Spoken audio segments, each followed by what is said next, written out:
Hello guys, कैसे हैं आप सब। आज मैं आपको बताऊंगा कि 3 दिन में मेरे ग्रुप डी में कितने परसेंटाइल बढ़े हैं। जैसे कि मैं आपको बता चुका हूं, मेरे जो रो मार्क्स हैं वो 54 है, पर एक्चुअली में मेरे जो रो मार्क्स बन रहे हैं वो बन रहे हैं 56.67।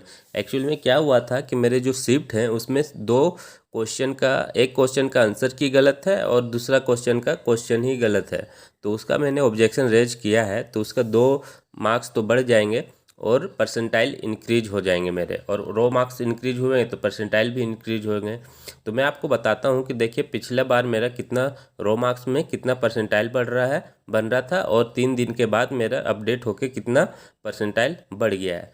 तो जैसे कि देखिए यहाँ पर मेरे जो रो मार्क्स 54 पे कैलकुलेट किया गया है, क्योंकि आंसर की में 54 बन रहा है। तो जब अपडेट होके आएगा तो आंसर की, तो उसमें तो 56.67 हो जाएगा और उसमें 2 क्वेश्चन गलत है। तो मेरे जो परसेंटाइल उसमें बन रहे थे वो बन रहे थे 51.36। तो अब मेरे जो परसेंटाइल जो बढ़ गए हैं वो बढ़ गए हैं, देखिए यहाँ पे 53.30 हो गया है, लगभग 2 परसेंटाइल का अंतर है। और पिछले बार आप देख सकते हैं कि रो मार्क्स से मेरा परसेंटाइल कितना कम है। रो मार्क्स से भी परसेंटाइल मेरा कम है और 3%, लगभग 3 मार्क्स, 3.3 मार्क्स कम है। तो एक्चुअली में क्या होता है, लोग जो डेटा डालते हैं इसमें, तो उसी डेटा पर ये कैलकुलेट करते हैं। जितने लोग डेटा डालेंगे उसी डेटा पर ये कैलकुलेट होता है। तो मुझे लगता है कि सभी लोग तो इसमें डेटा डालते होंगे नहीं, तो जब सब कोई डालिएगा तो उसमें पता चल जाएगा, एक्चुअल पता चल जाएगा। तो इसीलिए रैंक आईक्यू पर आप 75% भरोसा कर सकते हो कि आपका परसेंटाइल सही बता रहा हो।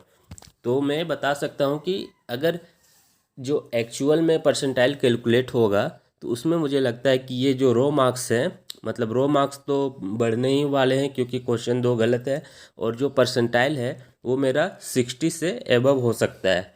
क्योंकि क्योंकि क्या है कि मेरे में 2 क्वेश्चन भी गलत हैं, और 100 मार्क्स का है तो 2 क्वेश्चन भी गलत है, तो मेरे मार्क्स और ज़्यादा बढ़ सकते हैं, और उसी के बदौलत मेरा परसेंटाइल और बढ़ सकता है। तो मेरा मुझे लगता है 60 से एबव ही परसेंटाइल बढ़ जाएंगे, 65 या 65 तक जा सकता है।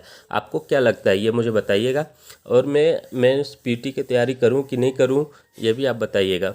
एक्चुअली मैंने जो पिछला वीडियो बनाया था उसमें जो मैंने डेटा डाला है, मैंने मतलब ये भी बताया है कि कौन कौन से क्वेश्चन मेरे उसमें गलत है। तो अगर आपका भी कोलकाता जोन फेज 4 में 7 अक्टूबर को फर्स्ट शिफ्ट में अगर एग्ज़ाम हुआ है तो आप ये भी देख सकते हो कि आपका कौन कौन सा क्वेश्चन उसमें गलत है। मैंने 2 क्वेश्चन में ऑब्जेक्शन रेज किया हुआ है, और कैसे ऑब्जेक्शन रेज किए करते हैं इसका भी वीडियो बनाया हुआ है। तो आप ये देख सकते हैं कि आपका शिफ्ट में कौन कौन सा क्वेश्चन गलत है। मतलब मेरे ही जो शिफ्ट में था, जिसका सेम शिफ्ट में एग्ज़ाम होगा, तो आप देख सकते हैं कि कौन कौन सा क्वेश्चन गलत है। तो यहाँ तक वीडियो देखने के लिए थैंक यू, और चैनल को मेरे सब्सक्राइब कर दीजिएगा और सपोर्ट कीजिएगा। Thank you.